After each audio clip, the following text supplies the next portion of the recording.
What's going on, guys? Alright, so I'm going to go over the inverse trig functions.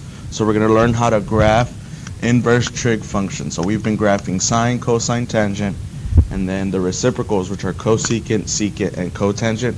But now we're going to graph the inverse. So if you forget what the inverse looks like, or what we use the inverse for, so if you have a triangle, right? And let's say this is our 3, 4, 5 triangle. And we want to figure out what that angle is right there. Well, I can use a bunch of these. I could either use the adjacent and the hypotenuse, the opposite of the hypotenuse, or the opposite and the adjacent, right? And so we know that, let's say tangent theta is equal to the opposite, which is this one, which is 4/3, right? And to figure out theta, we used the inverse tangent, right? And so that's when we use the tangent with that -1, the exponent, and then 4/3, and that's what gave us the angle, right? Basically, we switched our ratio with the angle, okay? And so what we're going to do is we're going to graph this function now, okay? So saying that whatever our input is, our output is going to be this over here, okay? So the inverse of the sine function is the arcsine function. That's just another way of saying inverse sine. So you could say arcsine, or it's just going to look like this, the inverse sine. And then cosine is arc cosine, or cosine -1x. And then the inverse of the tangent is going to be the arctangent, or tangent -1x. Okay, so let's start by graphing the actual functions, and then what we're going to do is we're going to graph the inverse or the arcsine functions. Okay, so if I graph the sine function, so the sine, remember, goes through the origin, right? And pi/2, my y value at pi/2 is 1, and my y value at -pi/2, so that's at the bottom of the circle, right? So that's down here. That would be -1. So our graph looks something like that. Okay. Obviously, if we kept on going, right, it would look like that. But we're just going to focus between -pi/2 to pi/2. Okay. The arcsine is going to be the inverse of that. So remember when we talked about inverses, that they're reflected over that line of y equals x.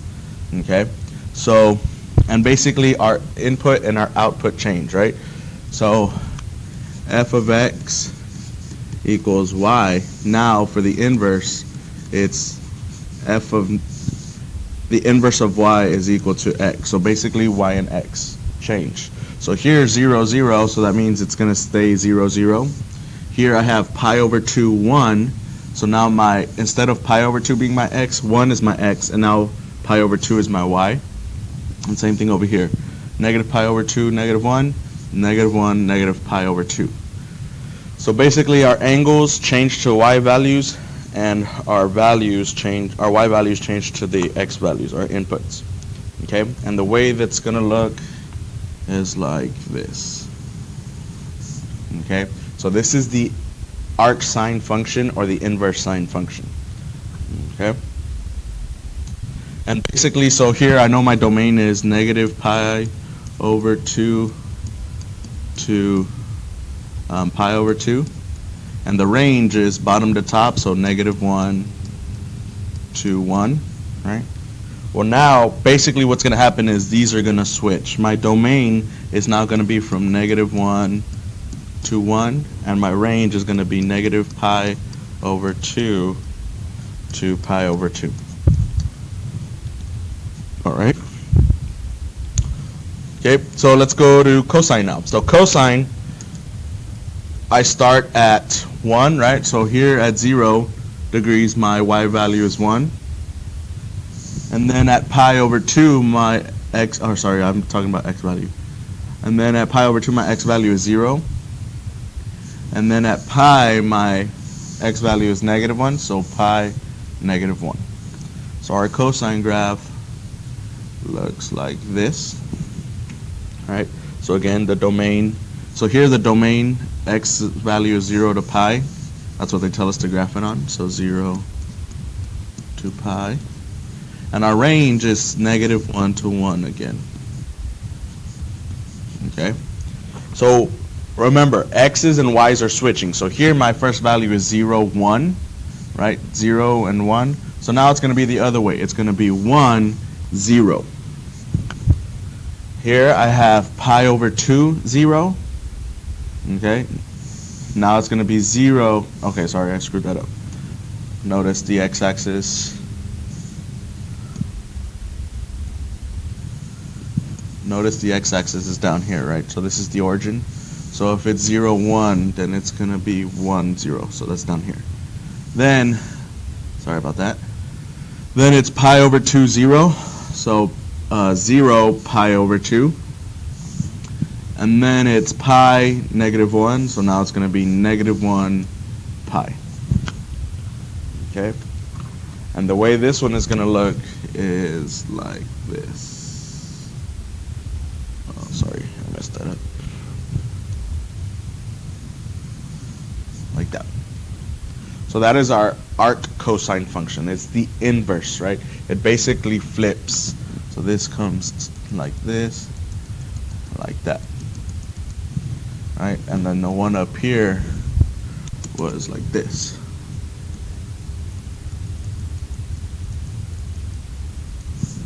Okay?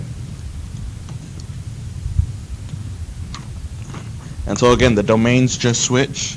So now the domain is -1 to 1, and the range is going to be from 0 to pi.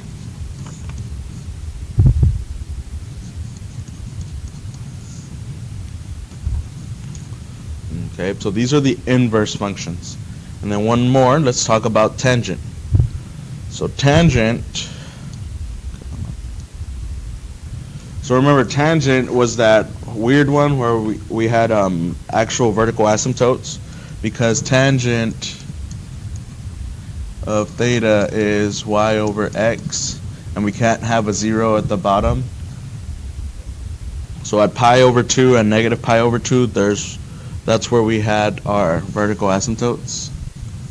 So I can grab these here. And then if you think about the unit circle, right, at 0, I have a point 1, 0.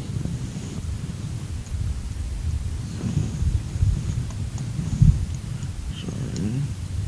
So this point is 1, 0. Right? So that means y over x, so 0 over 1. So at 0, it is 0. And then if we think about pi over 4 right here, they have the same x and y values, right? So at pi over 4, I was at 1, and then at -pi over 4, the y value is negative, so then this is going to be -1. So remember, that's square root of 2 over 2, and then negative square root of 2 over 2. If you have the same values on top of each other, then it's just 1. So then our graph here looked like this, where it's approaching the asymptotes. Okay? So basically what's going to happen here is now the x and y values are going to switch. So here I'm still at 0, 0, but now instead of pi over 4, 1, it's going to be 1 pi over 4.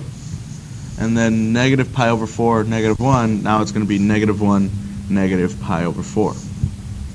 And since my asymptotes are at pi over 2 and -pi over 2, the horizontal asymptotes are now going to be at -pi over 2 and pi over 2. Okay, so basically everything flipped along that y equals x line. And so my graph is going to look like this.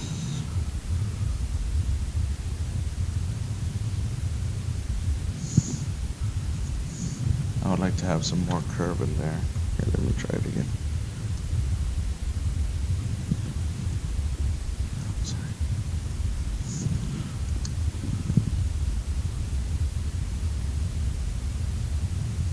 Oh, there we go. So it's going to look something like that. So that's your inverse tangent.